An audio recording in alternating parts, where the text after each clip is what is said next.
Welcome back to Poorly Educated Today in the News, where the headlines are stacked like unpaid bills on a kitchen table, and every one of them is leaking oil, campaign money, or constitutional smoke.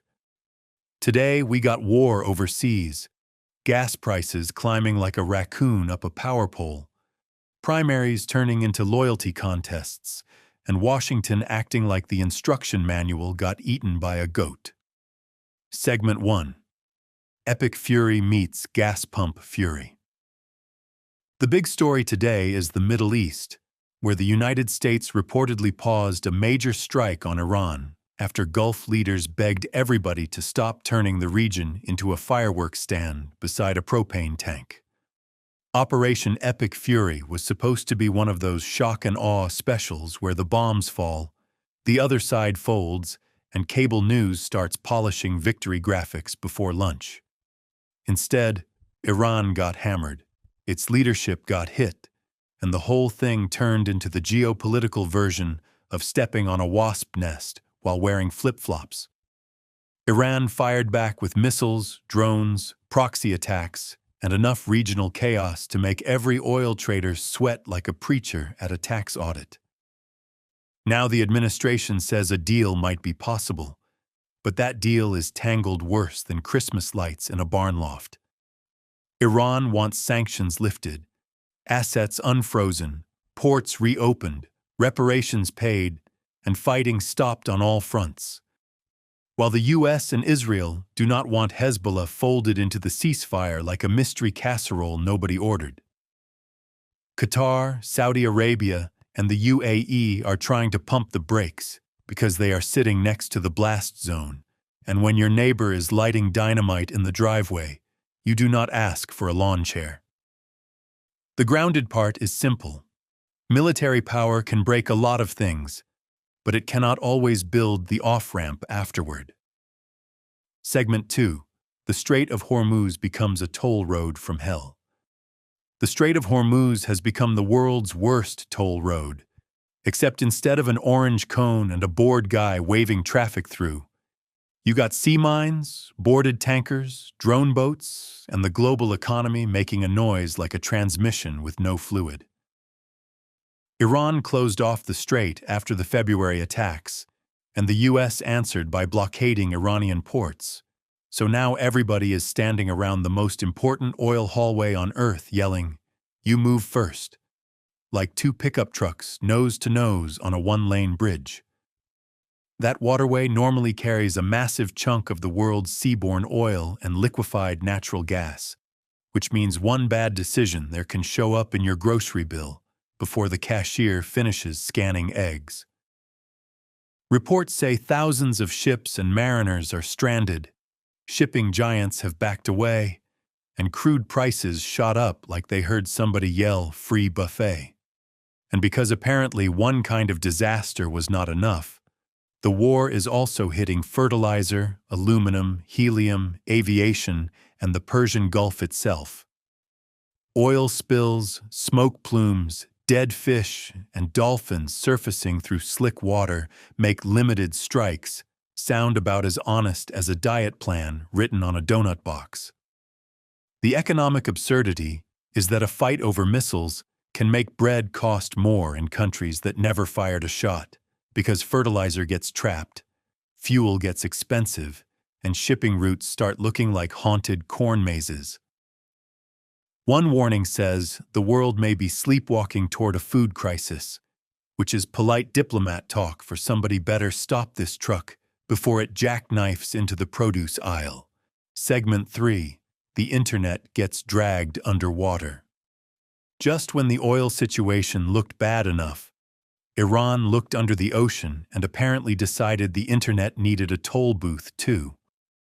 Iranian lawmakers and state-linked media have floated fees on fiber optic cables near the Strait of Hormuz, naming companies like Google, Meta, Amazon, and Microsoft like they are late on rent at a marina.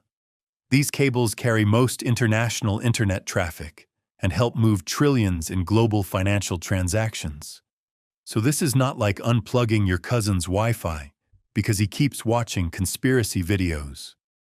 It is more like taking bolt cutters to the nervous system of the world economy than asking everybody to pay a maintenance fee.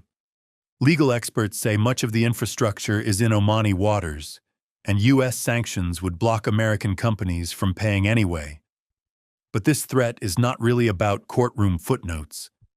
It is about whether someone can scare repair crews, sabotage cables, and make modern life remember it is held together by glass strands under salt water. Gulf nations have poured money into cloud computing and artificial intelligence, but those systems need fast cable connections, not satellite internet limping along like dial-up in cowboy boots. The grounded point is that power is not just aircraft carriers and oil wells anymore. It is cables, chips, shipping lanes, and boring invisible stuff nobody respects until it quits working. Segment 4. The Grievance Fund opens for business. Back home, the administration has created the Anti-Weaponization Fund, which sounds like something sold on late-night TV between tactical flashlights and freeze-dried Patriot soup. After dropping a huge civil lawsuit tied to leaked tax records, the Justice Department ordered nearly $1.8 billion moved into a fund for people who claim they were targeted by political investigations or lawfare. Now, nobody wants the government abusing power, because that is bad whether it hits your side, their side, or the guy at the diner who thinks parking tickets are maritime law. But critics are hollering because the fund is controlled mostly through the executive branch, reports secretly to the Attorney General, and does not look built for much public sunlight. The administration says the president and his family will get an apology instead of direct money, but critics see a slush fund wearing a flag pin. Claimants can be judged on broad factors like what the fund deems just and appropriate, which is doing more lifting than a farm jack under a busted hay wagon. Add in financial disclosures showing well-timed stock purchases near favorable government decisions, and Washington starts looking less like a republic and more like a flea market where the booth owner writes the laws, runs the register, and decides who gets accused of shoplifting. The grounded problem is whether public money is fixing clear legal harm or rewarding political identity. And that concern rolls right into today's primaries like a runaway tire down a courthouse hill. Segment 5. Primaries, Pentagon Politics, and the Loyalty Combine. Today's primaries across Kentucky, Pennsylvania, Georgia, Alabama, Oregon, and Idaho are being treated like a national mood ring. Except the mood is expensive, angry, and possibly out of batteries. There are House races, Senate races, governor races, swing districts, and party fights all over the map. But the loudest thunderclap is Kentucky's 4th Congressional District. Representative Thomas Massie is facing Ed Galrine in a race that has swallowed more than $32 million in ads, which is enough money to make a mailbox beg for mercy. Massie is not some squishy moderate wandering around with a please compromise tote bag.